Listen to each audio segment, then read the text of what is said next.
Boker Tov Rabotai, ce Shabbat, on lira Be'ezrat Hashem, Parashat Shoftim.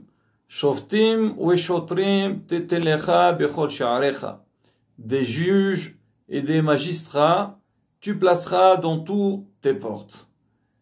Alors sur ce passouk, Rabbi Haïm Vital, il pose une question. Il dit, on sait très bien, quand Kadosh Baruch Hu, il parle, il nous demande de faire des juges, des policiers, des personnes pour mettre de l'ordre. Normalement, il fallait dire Shoftim veshotrim titenu lachem bechol sha'arechem. Vous placerez dans tous vos domaines. C'est-à-dire quoi? Tu parles avec une seule personne. Est-ce que chacun, il va avoir un juge pour lui? Il va avoir un policier pour lui? Et là, il explique, il dit, c'est-à-dire quoi? Titenu lachem bechol sha'arecha. Certes qu'on va nommer des responsables qui vont gérer toute une ville ou toute une communauté ou tout un pays. Mais il y a aussi un jugement qui doit se faire, une structure qui doit être mise sur chacun et chacun. Chaque personne, elle a besoin d'avoir pour elle-même son chauffet et son choter. Il explique, et on connaît tous la parole du Shlach Kadosh, le Rabbi Haïm Vital, il va dans le même sens. Il dit en fait, chaque personne, elle doit mettre sur elle-même, ou plutôt elle-même, doit être maître d'elle-même, en faisant attention à ce que Kadosh Baruch Hu nous a donné. C'est vrai qu'Hachem, il nous a créé avec un corps qui peut profiter de tout ce qui est sur terre. Mais il faut savoir, Hachem nous l'a donné pour faire du bien et pour faire évoluer le monde, faire avancer le monde. Mais Haz Shalom, ne pas utiliser les trésors qu'Hachem nous a donnés, Haz Shalom, pour faire du mal, ou faire des choses qu'Hachem, il n'aime pas. Alors, il donne des exemples.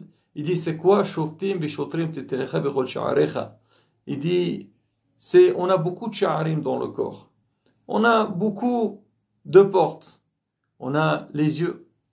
Baruch Hashem, c'est un grand cadeau du ciel pour que l'être, il peut voir, il peut apprécier la beauté du monde. Mais il faut faire attention. Ces yeux-là, il faut faire attention. Tu peux aussi, Hazve Shalom, les utiliser pour le mal, pour voir des choses qui sont pas bien. Ou plutôt, avec tes yeux, tu sais, tu as la haine contre les autres. Non. Il faut savoir maîtriser tes yeux et les utiliser que pour le bien. Il nous a donné une bouche. Avec la bouche, on peut faire des miracles. Surtout, on le voit. Les tfilotes, un homme y prie, il demande à Hachem, Kadosh Baruch Hu, il est prêt, wa yahafoch lecha Hachem Elohecha etaqel ala lebracha. Hazve Shalom, au lieu qu'il y ait du mal, une malédiction, Hachem, il peut la transformer en bénédiction. Grâce à quoi? C'est grâce aux tfilotes qu'on fait. Donc on doit faire très attention, utiliser cette bouche pour le bien et non pas Hasbi Shalom pour faire du lashon hara ou dire des paroles qui sont interdites ou même mal placées, vulgaires. Non, Hachem itami, Hachem ne les a pas donné Hasbi Shalom pour les utiliser pour le mal. Les oreilles, c'est pareil, pour écouter des belles paroles, des Devrei Torah, des paroles de sagesse. Mais Hasbi Shalom, pour écouter du lashon hara, rechilut, non. Hasbi Shalom, fais attention, tu dois mettre des gardes. Et ainsi de suite. Donc tout ce qu'Hachem il nous a donné, c'est vrai qu'on a le libre arbitre, on peut l'utiliser de la manière qu'on veut. Mais Hachem dit, faites attention. Tu dois mettre des gardes. Toi-même, tu dois maîtriser, savoir est-ce que ça c'est bien pour moi ou c'est pas bien pour moi. Est-ce qu'Hachem, il aime ce chemin, il aime cette manière de faire ou il n'aime pas cette manière de faire. Et tout ça, Rabotai, ça demande un travail. C'est vrai qu'il y a l'éducation qu'on a reçue. Donc un enfant qui vient sur terre, il dépend de ses parents. Alors déjà, donc l'éducation qu'il reçoit à la maison. Après, l'école ou le Talmud Torah, où ses parents ils vont l'envoyer. Il y a l'entourage dans lequel il a vécu, le monde extérieur. D'accord, ça c'est des choses qu'on acquiert a priori, comme on dit, on reçoit.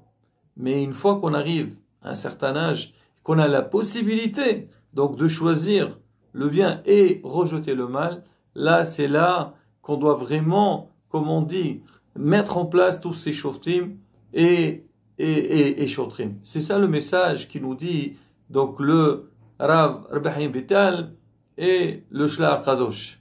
Mais Rabotai, on va plus loin. On a dit ça dans la halachot des Slichot, de mois de Elul. On rapporte la parole de Hida. Il dit comment l'homme, il peut gérer donc cette idée. C'est vrai, c'est bien beau. Quand on parle aux gens, quelqu'un qui écoute une dracha, en général, si les paroles, comme on dit, elles sont agréables, elles sont justes, elles sont réfléchies, normalement on profite. On sort avec un grand plaisir et même on est ambitieux de faire ce qu'on a entendu. Et on voit très très vite, l'homme il entre donc dans le quotidien, il s'oublie. Ah, il faut qu'il se rappelle qu'il aurait dû faire autrement, ou la prochaine fois qu'il va écouter un autre cours, ou va se trouver avec quelqu'un, qu'il va lui donner des belles paroles, il dit, oui, c'est vrai, moi aussi je voulais faire telle et telle chose, mais Yetzara, il est très fort. Alors comment l'homme, il peut maîtriser ça? Alors, le Maranahida, il dit, l'homme, en règle générale, il a besoin de faire ce qu'on appelle Heshbon Nefesh. Un homme, tous les jours, il doit faire un compte-rendu de ses actions. Le matin, tu t'es levé, tu sais que tu as tout un programme dans la journée. Même si souvent on voit qu'on répète la même chose. Mais la question, comment cette journée, elle s'est passée? Comment tu as travaillé cette journée-là? De quelle manière tu l'as faite? Alors c'est vrai qu'on est pris avec le mouvement, on ne fait pas attention. Ou bien on voit tout le monde faire, on fait pareil. Alors quand est-ce qu'on va s'arranger? Justement le soir. Avant que tu vas aller dormir, surtout, si on fait Qur'an Shema, on fait Tahanoun dans Qur'an Shema. On fait Qur'an Shema déjà parce qu'on dit l'homme il doit donc faire des devrei Torah avant de dormir. Et on dit c'est bien aussi, celui qui fait Qur'an Shema, donc il a beaucoup de chances que Bezat Hashem, il n'aura pas de cauchemar. Donc ça va aider la personne. Il y a aussi l'Imoud Torah, mais surtout on fait Tahanounim pour Hashamnu, Awinu, Pashanu, Bichoulé, c'est que par rapport à ce qu'on a fait dans la journée. Alors ça c'est le Qur'an Shema, mais souvent on le lit rapidement et beaucoup de fois ça arrive en plein milieu, on s'est endormi. C'est pour ça qu'il ne faut pas le faire sur le lit, il faut le faire avant de mettre son pyjama. Mais en dehors de tout ça, Rabotai, il y a ce qu'on appelle le Anyan de Heshbon Nefesh. C'est-à-dire tous les jours, en fin de journée, regardez, visualisez comment ta journée elle s'est passée. Pourquoi? Yodé Adam Nefesh Behemto. L'homme il sait s'il est dans le bon chemin ou il n'est pas dans le bon chemin. Et quand il regarde, quand il réfléchit, même il y a certaines choses que c'est un peu difficile à les enlever, Bezat Hashem, avec ce contrôle-là, il pourrait avancer. Mais s'il laisse ce qu'on appelle la routine tous les jours, voilà, c'est pas grave, et à la fin on verra, c'est pas évident. Alors ce système-là, qui est marqué pratiquement dans tous les Sefer Moussar, normalement tout le long de l'année on doit le faire. Mais encore plus, cette période-là, le mois de Elul, qu'on est dans le dernier mois de l'année. Rosh Hashanah, c'est le premier mois de l'année. Et on sait qu'on a Yom Ad-Din, on va être jugé. Akadosh Baruch Hu, il va regarder le travail qu'on a fait tout le long de l'année et il va nous récompenser Bezrat Hashem pour l'année à venir. À le mois de Elul, le maximum possible. C'est vrai qu'on essaie le matin de nous lever à faire les slihot. On fait des efforts, on sait si on se lève tôt le matin parce qu'il y a un travail à faire. Mais ça ne s'arrête pas là, Rabotai. Ça s'arrête aussi avec le Heshbon Nefesh. Comment la journée s'est déroulée? Qu'est-ce que je dois corriger? Et comment je peux m'améliorer? Et Bezrat Hashem, quand l'homme il part avec ce principe, il y a une aftaha, Bezrat Hashem, que tout se passera bien. Et même, nous-mêmes, on change.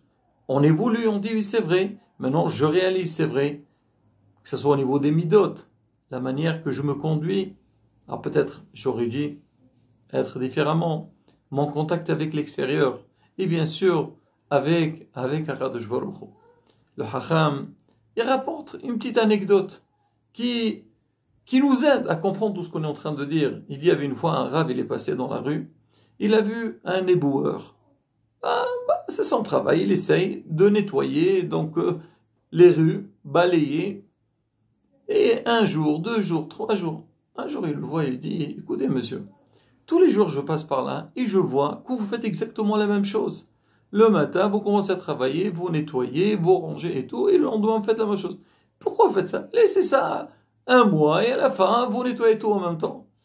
Il lui dit, monsieur le rabbin, vous réfléchissez un petit peu à ce que vous dites.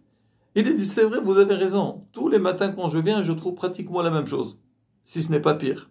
Mais si je laisse ça, ça va s'entasser. À la fin, au bout d'un mois, ça sera impossible de nettoyer. Je sais que peut-être il y aura des gens qui vont salir ou des choses des saletés qui vont venir de eux-mêmes. Mais chaque jour, je nettoie comme ça, le lendemain, ça soit plus facile. Le Rav dit à ses élèves, regardez, vous avez entendu la réponse de ce hacham. Là aussi pour nous, beaucoup de fois dans la vie, on se dit, bon, écoute, voilà, on attend la fin, la veille de Rosh Hashanah ou la veille de Kippour. Non, Rabotai, le travail doit se faire de manière quotidienne, tous les jours. Fin de journée, je dois essayer de voir ce qui se passe. Et bien, j'ouvre une parenthèse sur des points de la vie. Je prends, premier point, le manienne de l'éducation des enfants.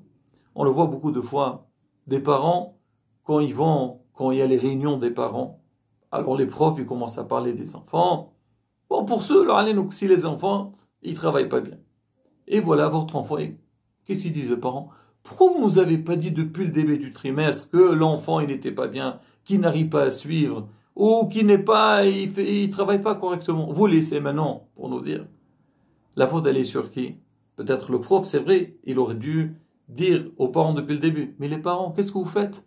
Est-ce que tous les jours, vous voyez ce que vos enfants, ils ont fait? Ils ont bien travaillé, ils avancent, ils ont des difficultés, ils ont des problèmes. Il ne faut pas attendre la fin. Ça, c'est la beauté pour l'éducation des enfants. C'est un exemple. Mais on le voit aussi dans les problèmes de la vie. Et souvent, quand on voit des problèmes, surtout, on va dire, un point très important, les problèmes de couple. Des fois, on voit un couple, un jour, tu vois, le mari ou la femme, il appelle, oui, écoutez, on a des problèmes et tout ceci. Il commence à se lamenter, aussi bien l'homme que la femme. Chacun, il a ses réclamations. Et quand tu les vois, tu leur dis, d'accord, on va essayer. Mais pourquoi vous êtes venus maintenant? Une fois que tout s'est enfoncé, ça devient... Il y a toujours une solution, Bezrat Hashem. Il y a beaucoup de travail à faire. Mais c'est depuis le début. Quand il y a des petits litiges, il y a des petits problèmes, on vient, on se renseigne, on essaye de nous améliorer et admettre qu'on a fait des fautes. Là, on n'arrivera jamais à ça. Et ça, la beauté, c'est un message très important. On est début du mois de Elul. On va vers Yamim Noraim. Ça doit être un message, que ce soit dans la beauté Hashem ou bien dans notre vie personnelle. Bezrat Hashem, quand on se donne à fond et on essaye chaque jour de nous améliorer, d'avancer, de progresser, Bezrat Hashem, il n'y aura que la Hatzlaha. Amen. Ken Yerason. Shabbat Shalom. On vorach.